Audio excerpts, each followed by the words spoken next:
Hey everyone, welcome back to Make It Happen Mondays, where we talk about sales, business, entrepreneurship, personal growth, mental health, and everything in between with guests who I truly respect and I think make a positive impact on the world around us. Now, today's conversation is with Jen Igartua. She is the CEO of Go Nimbly, which is a RevOps consultancy that works with high-growth SaaS companies like Zendesk, Twilio, Braze, Superhuman, and many others.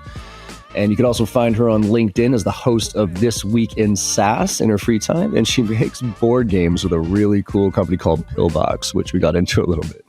But this conversation was an interesting one, especially coming off the recent one that I did as far as my concern with what's happening in sales right now and how the value of a sales rep is really getting squeezed. With her RevOps approach here, she is so busy now because all these SaaS companies realize that, hey, services matter.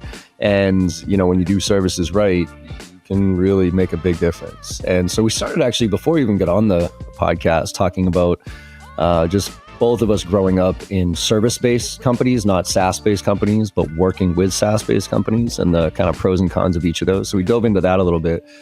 But then I really was curious from her perspective of the direction sales is headed, and specifically with PLG, product-led growth, and the difference between that and freemium, or what motion that you're going to play, and also this whole concept of intent data and how we are feeding sales reps such the wrong information to reach out to people about. And you hear me talk a lot about triggers, right? And looking for triggers. Well, some are better than others, and I guess making the original doing research is one step to get the reps in the right direction, but then really understanding the meaning behind certain triggers and why or when you should be reaching out using them. And then we talked about, all the lessons we've both learned about growing and failing businesses quite a bit, the rise of RevOps, and different types of service. And how you don't really have to, in a service-based industry, you don't have to really innovate as much. You just have to stay on top of what's going on out there. So she's got a lot of great insights of where the industry's going, what sales reps need to do, how we can stay relevant right now, and just an overall great conversation. So I hope you enjoyed as much as I did. Let's make it happen.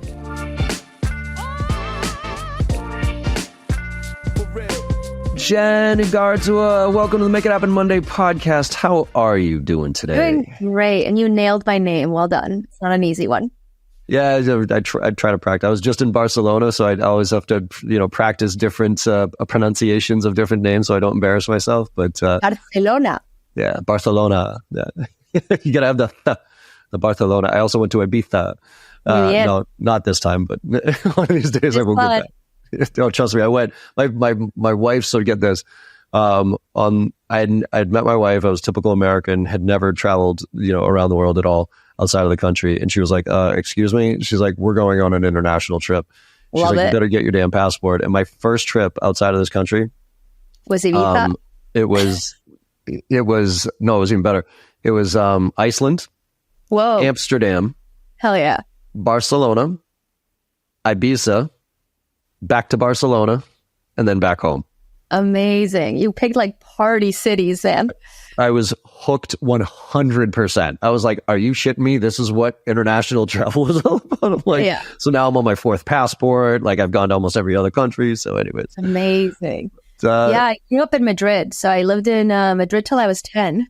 My last name is from the Basque country. So from Bilbao. So like anything with like an I, IG, IY, IB, that's all like screams Basque. And I moved to the US when I was 10. So I go back, my sister's still there, all my family. So I spent a lot of time, in that part of the world. Love it. Well, that kicks right off into the origin story. So talk to me. So you're born in Madrid. You moved to the US around 10. Talk to me about, like, before we get into your just, I think what anybody can read on your LinkedIn profile, love to obviously know, like, kind of what made you, right? From where'd you get the itch? Like, with your parents, did you pick up on anything from them? Schooling? And where'd you find, especially as that entrepreneurial, that CEO itch? Like, I'm always curious where it comes from. So if you don't mind indulging a little bit on your background, I'd love to hear a little bit more. Yeah, I love talking about me. This is great. We will indulge. So, like I said, I grew up in Spain. My mom's American. She did the very cliche thing of going abroad to Spain, met my dad, fell in love and stayed. My dad was a professional handball player for Atlético de Madrid, which is Real Madrid's kind of big rival. And, she met him when he was playing. And then later on, after they're married and stuff, my dad started a business. So like I kind of learned from him that you could be an entrepreneur, a business that went very, very badly. It was right around 97, 98. The whole economy crashed. He owed a bunch of money to banks. A bunch of companies owed him money. They went bankrupt. He still owed the money and shit out of luck. Bunch of bad business decisions. And that's why we moved back to the US. My mom was like, we got to start over. No one will rent us a house. We got to get out of here. And she was working at McKinsey at the time. And she got McKinsey to move her and help her out. And I think it's one of the reasons why she stayed with them for almost 40 years is because they were so good to her at a time that was really bad. And so we moved to the opposite of Madrid, to Fairfield, Connecticut. No, I would say that's I'm from Boston here, so I know Fairfield quite well. That is not Madrid. No, picket white fences. We lived in a big, giant apartment complex. My poor sisters were like 15 and 17. They were already drinking and going to bars. They were wondering, why are we drinking in a basement? What's going on here? And definitely a huge culture shock because it's just such a different world. But somehow I had inherited my dad's kind of entrepreneurial itch. And it's funny because that word was really hard for me for a long time to say. I think it's because entrepreneurs are depicted as men. If I don't have this $1 billion idea that I have to come up with in a garage, then I'm not an entrepreneur. And I never called myself that until a couple of years ago, but realized that right when I was young, I was lemonade stands, picking up leaves, bags of leaves for $5, anything I could do to start little businesses. And the first one that kind of quote unquote took off, I'm 14 years old, but I felt like it was amazing, was I started making jewelry and I sold it to all the local shops in downtown Fairfield, had a little Etsy shop. And I felt like I was making bank. Meanwhile, my parents were buying all the supplies, and I didn't factor in the fact that it took me 6 hours to make anything, but it's all profit when mom and dad are paying your expenses. So it's kind of like investors in SaaS. You totally pay yourself, you're in the red, but equity is high. So did that. And then, in college, I started a bunch of clubs, still did the jewelry through that. Started comedy troupes, and then started Go Nimbly. On top of that, I also own a game company, so I make games. Yeah, Pillbox, right? Is that what it is? Yeah, Pillbox Games. That's right. And if you want to use promo code PROMOCHODE, you get $4.69 off because you gotta have fun, John. Yes, you gotta have fun. Absolutely. I was looking at the first page. You caught me on the first page with the person giving the finger right out of the gate. I was like, that is my kind of game. I know I can't be as sassy with Go Nimbly's marketing, but with Pillbox for it. And and all that, it's kind of crazy that it took me, I don't know, till maybe 2 years ago to confidently say I'm an entrepreneur. And I had to have 2 very successful businesses and a bunch of other ones kind of in between.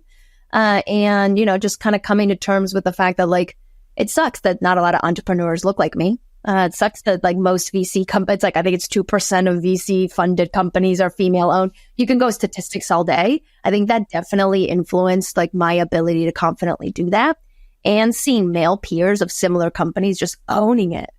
And so I'm on that journey. Yeah.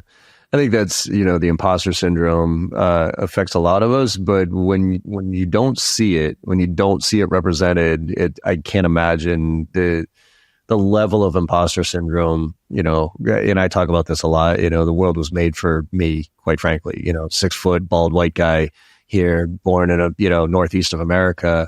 For me, I just walk in. I can walk into a VC and be like, "Hey, what's up? I got this idea, fart in a box. Give me $100 million," and I'd actually probably get considered. Whereas, you are probably going to have to go 100 of those conversations just to even get in the door, which is hopefully changing. I think it's changing some.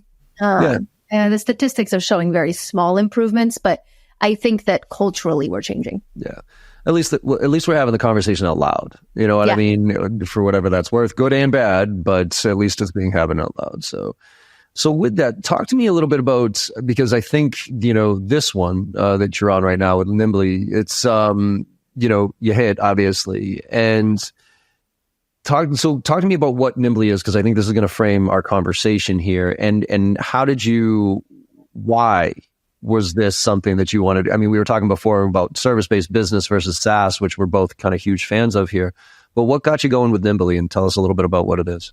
Yeah, I'll origin story a little more. My first job out of college, I actually thought I wanted to be a jeweler. So I did that for a little bit.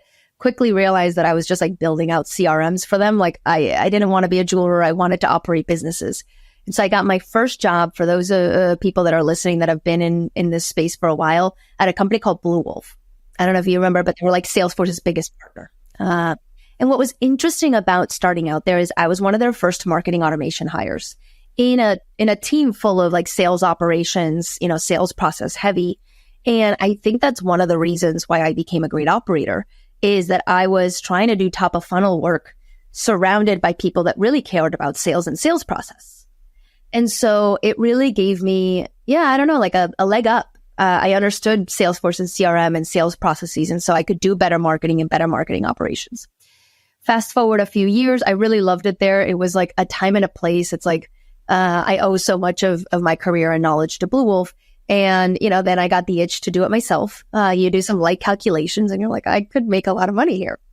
And so started Go Nimbly. And we didn't have the word revenue operations like we do now. But the whole idea, we called it unify the business stack. The theory and hypothesis is, hey, you've got silos and not people. I do think people silos are real, but I think the ones that we overlook are data silos, technology silos, process silos. And really the idea is, how can I bring primarily sales and marketing for the time being? CS didn't get much of much attention, still needs more, but especially when I started this, they didn't get much attention. And, that was we started. I was so lucky. My first customer was Twilio. Oh, wow. And when I tell you I didn't know who they were, Nice. I was like, oh, text messaging. Yeah, okay. We'll do like a 3-month deal. I'll quit my job with this. And then I got in there and I was like, oh shit. Like I'm on everything. Package. Yeah. And we got them through IPO. They're still a customer today. So like been through that journey for the last 10 years. And, my second customer was Zendesk, and they're still with us today. And so we... Hold on, pause for a second. How did you get Twilio as your first customer? Oh gosh, like my business partner at the time knew someone at Twilio, and they were like, hey, we need someone with marketing automation depth. And they were like, oh, Jen's great. At the time, they had a tool called Eloqua, and there were not a ton of us that were like great Eloqua consultants. And so they had a big lead flow problem, and I came in and fixed that. And so it was definitely like right place, right time. Luck has a lot to do with getting a business started. And so it was like knowing the right person, and shout out to Pan Morrow. And she, took a risk, being like, great, bring these guys in. And that was kind of the origin story of Go Nimbly. And then Zendesk was someone that left Twilio and went to Zendesk. Like that's the biggest lead source for us. Happy customer. I'm lucky that in SaaS and in San Francisco, no one stays at their jobs. Not very long. Yeah. So I could follow them along and grow our business that way. Yeah, it's actually, you made the same thing. Like at Salesforce, so I trained every rep at Salesforce from 2010 to 2018. And I have one filter in Sales Navigator and one filter only. And it's my ICP, and it says past company equals Salesforce. And it's legitimately like shooting fish in a barrel. Like every time somebody moves over, like, hey, what's up? So you went through that training, you want it now? And they're like, yeah, what's up? 100%. Yeah, that's beautiful. And so, we've been able to basically build a company from working with the most incredible SaaS companies. Like since then, like I've added really incredible logos. Intercom's a really amazing company. We're working with Watershed. They do like climate platform. They give me the warm and fuzzies. A giant AI company that we know and love, but I can't say their name because they don't give me logo rights. Like we just have an incredible book of business, and that's made us really smart. And what we really focus on, because we're working mid-market enterprise level SaaS companies, is really around architecture, like process and go-to-market efficiency are like really the places we're honing it on. And then a lot of our customers have PLG motions. So really kind of deep in like product-led sales. I'll get off my soapbox. I know I'm chatting a lot. I'm like real excited. This is like what I love. And PLG is like something that feels new, but I mean, I mentioned Twilio. Twilio has a PLG motion. It was just called developer first. I mentioned Zendesk. Zendesk has a PLG motion. It's just called free trial. Yeah, all of them. Intercom has a whole upsell motion that's like completely in product. And so we've been talking about PLG as if it's new, but these companies have had it for a long time, and we don't have to recreate the wheel here. No, we don't. Well, actually, on that note, could you help me understand the difference or the evolution of freemium versus PLG? I actually think that I'm sorry to, it's kind of rude. I think it's a little unimportant. I think that they're motions. And I think it's the same thing that we do across the board when we talk about a sales motion versus a PLG. It's like they actually crisscross, quite a lot, and they're tactics, and you should be testing them, all the time. Freemium versus free trial versus PLG versus whatever it is. Like, I guess PLG, if I think about it in the most foundational, is like I can go on and buy it with my credit card without ever talking to a salesperson. That's like kind of the general idea, but it has different flavors. Am I just buying it with my credit card? Am I getting 30 days free? Am I getting free, a variety of features, and then I can upsell you? Do I have to talk to a salesperson, but then I can upgrade myself? Like, those are all flavors that should reflect the complexity of your product and your customer. And you can do yourself a disservice sometimes by allowing too much to happen with an individual when, the processes are complex enough, and you'll be able to upsell them more when you have a human. And I think the real, the place where we work a lot and we play a lot is, when do you need a human-led moment? And like, what does that look like? And what are you allowing to be sort of automated and driven by the product? So how do you determine that? So when you say, I love that question, when do you need the human-led moment? Yeah. Human-led moment. So how do you, and quite frankly, we're dealing with that on a much smaller scale right now with my company, right? Because we have, huge enterprise, mid-market enterprise that I go after directly. Then we have this individual membership thing. Then we have this kind of you buy on your own. And it's just me and my COO, right? So I don't have a ton of sales resources. So we're looking at AI to educate people as much as possible. But I guess, I know there's no rule of thumb here as far as, every company's different, but is there a point where you're like, okay, is it a dollar figure? Is it a complexity component where the human is absolutely necessary before somebody, like, if you found that out? Yeah. The answer is no, there's no like, hey, it always is this, but there is something that I've learned in the process of rolling out PLS motions. I'll use one example because we've seen it end to end and it's worked out really well, is Intercom. Intercom like revolutionized their business over the last year. They got the new product Fin, very AI driven. Their whole sales process changed, big motion into PLG instead of sales led. And this is something I've learned through them, and a lot of our customers do this well. But the original way that you would do this is lead scoring. And we can learn a lot from top of funnel. Obviously, that's my depth. And the idea was, okay, 1 to 100, when someone hits 100, send them over to sales, they'll have a conversation. And that might show you somewhat of a propensity to buy. It's basically an algorithm to predict, hey, yeah, how much can I close? And there's power in that. But I think that we were thinking about it all wrong. And what I'm seeing customers do really well is do this in cohorts. How much do you understand your buyer by industry, by persona, by the job they're trying to get done, whatever, is unique about that person? And then how are you identifying, and I know I'm going to hit a nerve with the word signals, but how are you looking at like all the signals that they're showing you and which ones actually tell you they need a conversation? And I'll give a really, really cool example that Intercom did. They looked at their customers who had low CSAT scores, which is the thing that their platform solves. And they looked specifically at their customers that were also growing. So it says like, it's not that their CSAT score is lowering because their product is bad or, something's going on. It's because they're outgrowing their CS team. They're likely just having a growth spurt.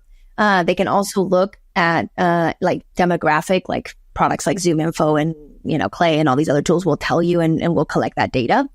And isn't it such an incredible outreach if I go, hey, your CSAT score was X and now it's Y, it's decreased by this. It's likely because your team has grown over, X percentage. You're a perfect fit for Fin. And, other customers like you are solving this problem. Want to get on the phone? Like, beautiful. You found their issue. You found like why you should reach out. It's not they hit over 100 people, give them a call. And you can have a bazillion of these plays, multiple departments that have separate instances. How do you have a play for that? Or your champion just got, deprovision. How do you have a play for that? Or, the one that SDRs have killed is like recent funding. But you can't just be like, hey, you got recent funding. What's the pain point that you're solving at that, point? And how do you layer maybe other, data points along that?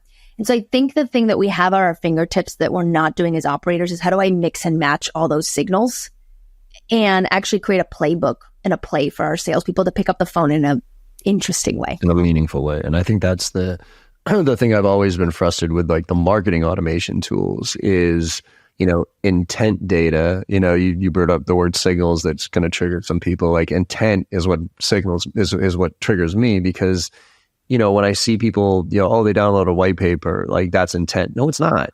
Like, I know why I download white papers. 99% of the time I download a white paper, it's because I was interested in that topic.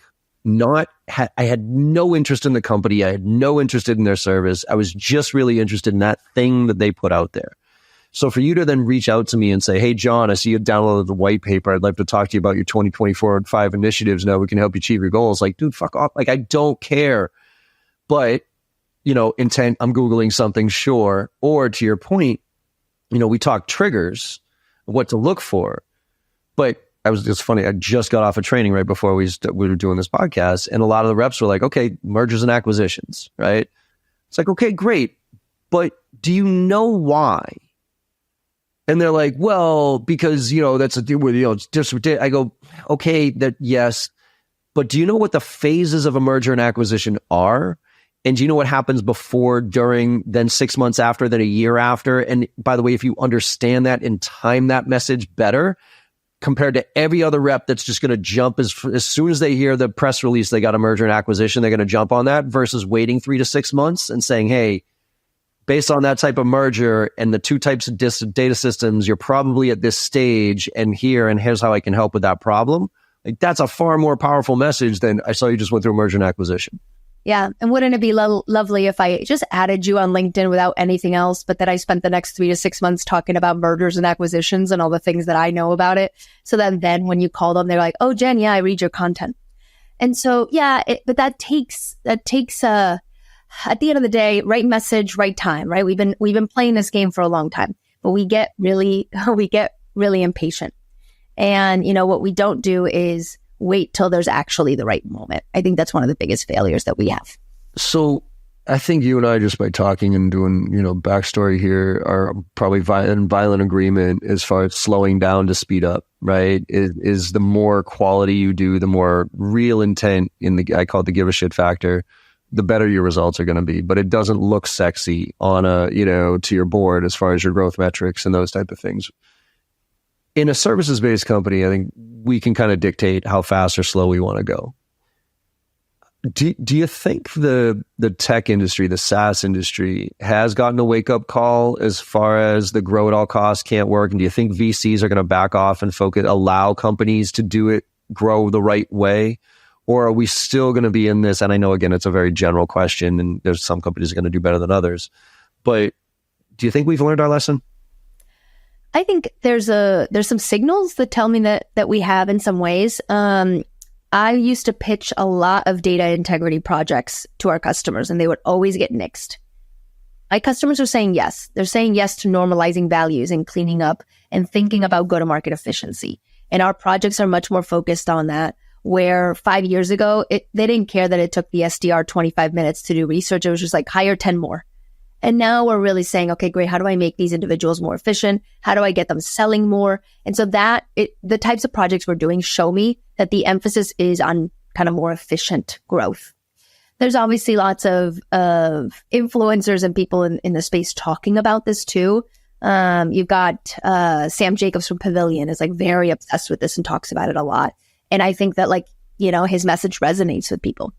The other thing I would say is I talk to a good amount of VCs. I have a couple of folks that advise for me. And one of the things that they're telling me is that they are recommending that they hire RevOps much earlier than they used to. And so that tells me that they know that having really, really great operations, internally. I don't know exactly what earlier means, earlier than whatever they were doing. I don't know what that point is. But I think people are realizing, and for me, if I'm hiring the first RevOps person, business-minded, process-minded, deep relationships with sales and marketing, understands the buyer, they're going to do so much better than hiring a Salesforce admin. That's not what we're talking here. You can outsource that all day. It's very hard to outsource, the actual business-minded person. And I don't believe in RevOps as a service. I don't believe that you should hire a firm and have them be your RevOps team. Like, go hire a very smart, business-minded, process-oriented person and have them have a kind of fractional team that they can like collaborate with and get up-leveled by. I'm lucky. I work with Mid-Market Plus, so they have those teams. But whenever I advise for a smaller company, don't do that. Like, you need somebody deeply embedded. This is such an imperative function. Yeah, and it's amazing. Like, and especially now too with the AI and organize. I mean, I know AI can structure unstructured data, all that stuff. But the more you have your arms around that data, and the more you can tell AI where it is, the more value you're going to get out of it, period. So if somebody doesn't own the data layer of where all this stuff's coming from and how it's all organized, it's not going to, it's, same thing, garbage in, garbage out. For sure. And most people don't have a unified data layer. As much as you hear about it, just know everybody's struggling with it. That being said, I'm finding one of the lowest hanging fruit for anybody that's like very frustrated with their data is like normalizing the 5 to 10 key values that you use for routing and territory management and like core reporting and segmentation. And if you like, that's usually what industry, annual revenue, number of employees, like it's stuff you have, but unfortunately in your CRM, you have 8 fields for it. And, every team is using a different one, and the product team is going to their board and doing a cohort analysis on industry with completely different values than marketing and sales. And it's like, great, how do we get one field for the entire business? That's table stakes for like those sort of, core, just super core demographic fields. That will get you to a maturity point that is like kind of unbelievable how quickly your team all reports on the same field. Yeah. Yeah, it's crazy how the basics, I go back, I'm talking sales reps here, same thing. It's like, let's go back to the fundamentals. And the fundamentals aren't sexy. They aren't, but if you do the fundamentals right consistently, you'll beat 9 out of 10 other sales reps out there. So let's talk about that a little bit as far as sales rep fundamentals and where you're seeing. So I'm concerned. Let me put it this way. I came out of Inbound. I came out of Dreamforce. I came out of LinkedIn Sales, Solutions and their conference too. And I was like, holy shit. Like, these agents are real. Agent. It's the new Marshall. Yeah. Yeah, totally. And they, and look, I think Salesforce is notorious for launching something at Dreamforce and then 5 years later, it's still not actually a thing. But what I saw with the AI stuff was like, this is different. This stuff is evolving faster than ever. And it's doing a lot of this stuff that, the whole stat of only 27% of sales reps' time is spent doing, blah, blah, blah. So, and everything else is admin tasks. And now this is taking care of all of that. But the question I have is twofold. One is, if AI is taking over all the bullshit work, right? The administrative, the grunt work, if you will, where are the fundamentals going to come from? And two, what are the fundamentals? So picture this. I graduated in 1998. This was before the internet was really a thing, before email was really a thing. So, I cold call after cold call after cold call, networking event, writing down notes on cards and then bringing them back and putting them into a spreadsheet. And so all that shit, which I fucking hated, by the way, I hated all of the grunt work stuff. But what it did was it gave me the fundamentals. It gave me context. It gave me appreciation. It gave me business acumen. So now, as a 48-year-old sales professional, I can have a business-oriented conversation. I know how to use the AI tools. But if AI is going to effectively take over all of that, or the majority of that, where are the fundamentals? And I talk in every profession, not just sales, but in every profession. And are the fundamentals going to change because of it? Ooh, that's so deep. Right? And I'm searching. So that's why. We're going to figure this one out together. So, I just think about the example that you have around writing people's notes on on their card and following up. That's obviously a fundamental. it's not, technology didn't take that away. Like, you still should do that. And people don't. They just don't take notes. Maybe some people do it on an iPhone and they don't do the follow-up, and we're just scanning badges all day. And literally I was helping Gong in their booth at Inbound, and they had me like just kind of chatting with people. And then afterwards they were like, hey, who was Sarah that you talked to? And I was like, I don't know. I was just like schmoozing. I didn't know you wanted me to like know this. And it's like, yeah, I didn't take notes on that individual, and it went away, and I have no idea what we talked about. I scanned her badge though, so have fun. And so, I do think that when we get into these places of automation and technology, it can dilute that. So, where do we take it? I mean, I'm excited about some features, but now you're making me doubt them. So, and I'm thinking about Gong, right? Gong is really pushing, automating, filling out your CRM for you from calls. So net pick, awesome, fundamental. You have to fill that out. So now we're automatically having it fill out those fields. I think the way they're designing it is you get a view and then you have to like edit and press save. So there's some review of it. But are we taking away, making the rep be really thoughtful about? Because the idea of that is that it's a forcing mechanism to talk about who your champion is, et cetera, et cetera. So yeah, I think we run the risk of, automating it to a point where the reps don't have the fundamentals to do what we want them to do, which is to have really meaningful discussions and to really like, at the end of the day, help the customer buy. Like, that's all you're doing is you're helping them buy. So, in the best case scenario here, we're automating the BS so that they can show up and do that work better. And I think the best reps are going to really focus on, hey, what does it take to buy? How do I help them make a decision? How do I spend more time with the customer? Well, and I think you nailed it. This is your best reps are going to do this. Yeah, they already do. Well, that's the thing, right? So, and I'm looking at this kind of freaking out on both ends, quite frankly, because, 48 years old, Gen Xer here. The three things that I'm really leaning in on for people to pay attention to was go back to sales fundamentals, business acumen, and agility, right? Those three things, right? Now and I'm just going to be very, generational biased here in a lot of ways, but my generation and above, we have the fundamentals and the business acumen just because we've been around for a long time. Not exactly agile though. Like it's hard to get a 48-year-old man to change my process. You know what I mean? Like, okay, so we're not going to adapt or adopt the AI nearly as fast as we probably should have. Whereas the younger generation, they have agility. They were basically born into it and they were forced into it, especially with COVID and everything else. But they don't have the fundamentals. They don't have the business acumen.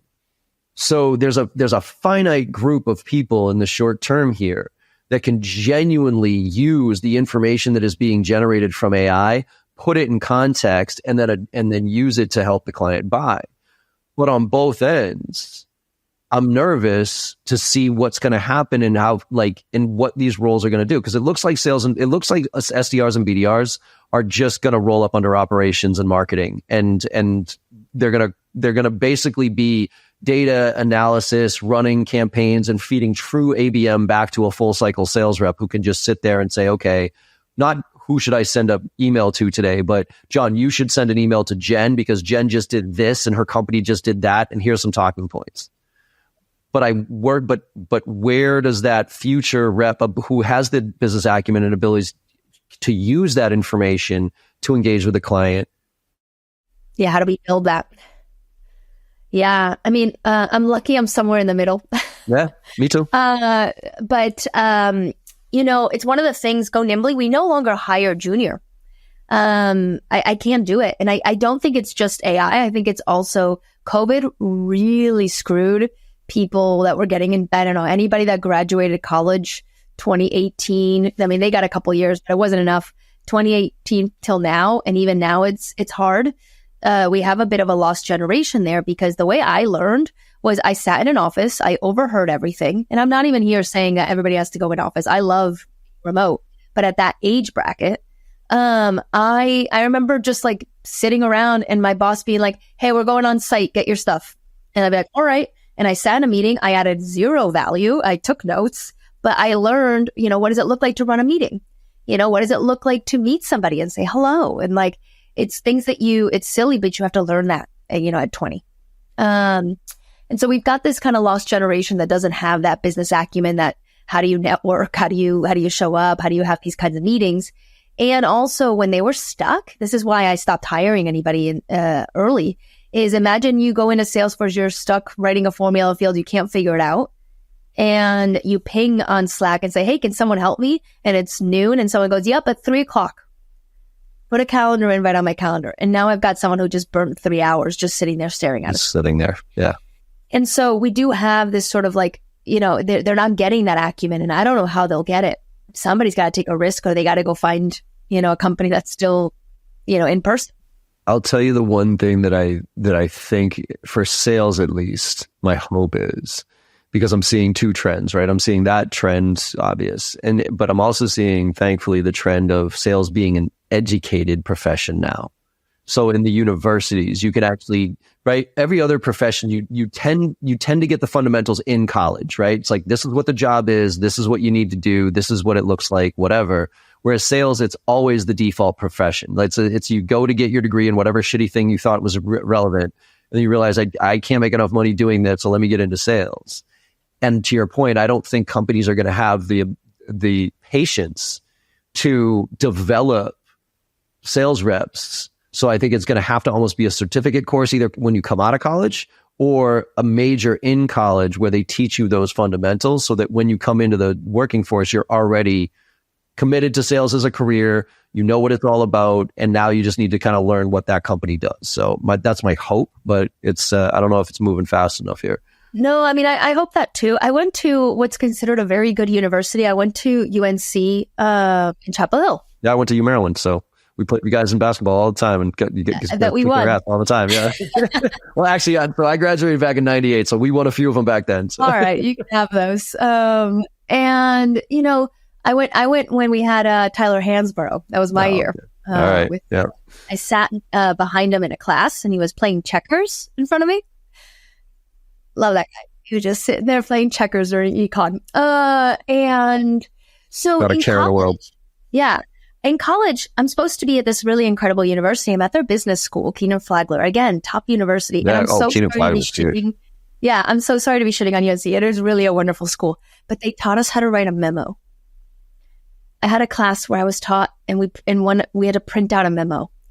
And this is 2008.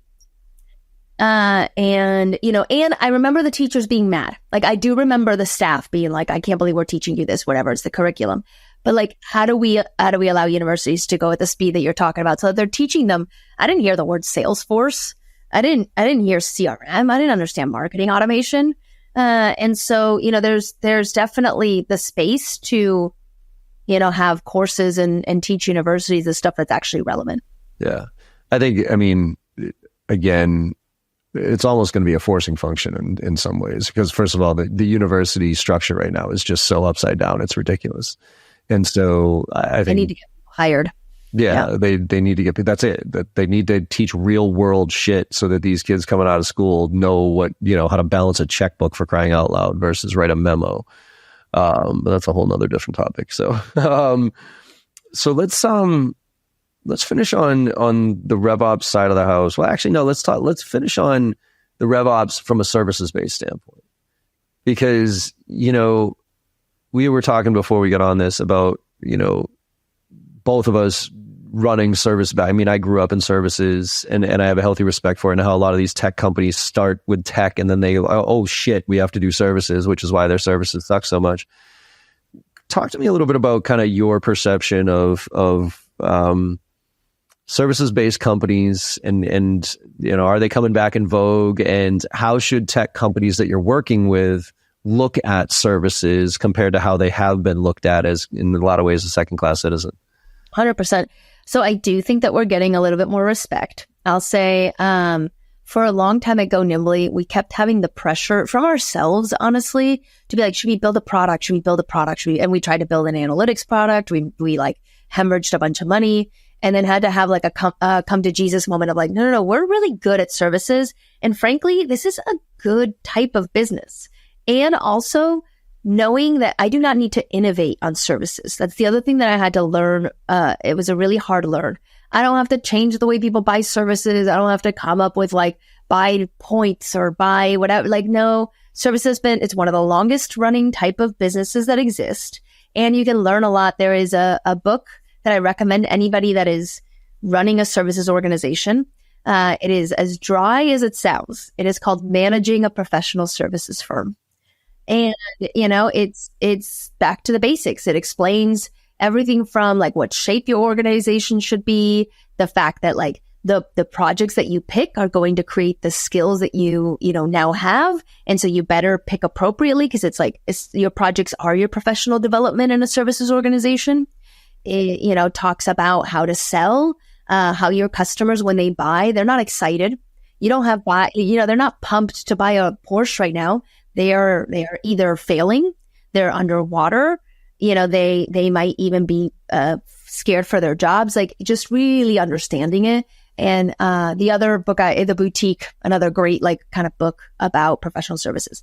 And so I've just nerded out on this now. Like I really enjoy, scaling a services organization, and I'm proud to, and that I get to a journey. For SaaS companies, figuring it out, it's always it's an afterthought.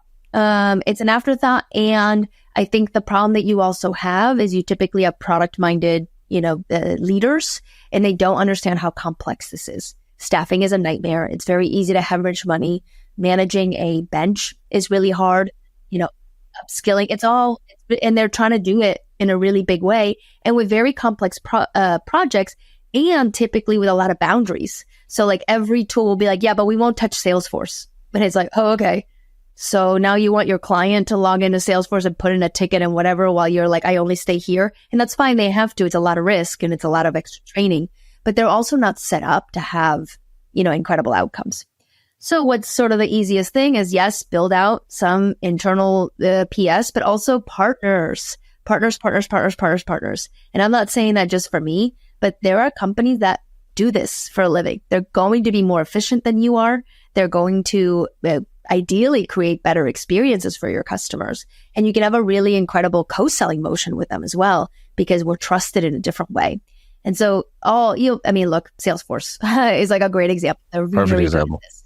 Clay is a very interesting example. That's yes, new. They are on the Clay agency, model, to the point where they have, if you're a Clay agency, you can go work out of their office.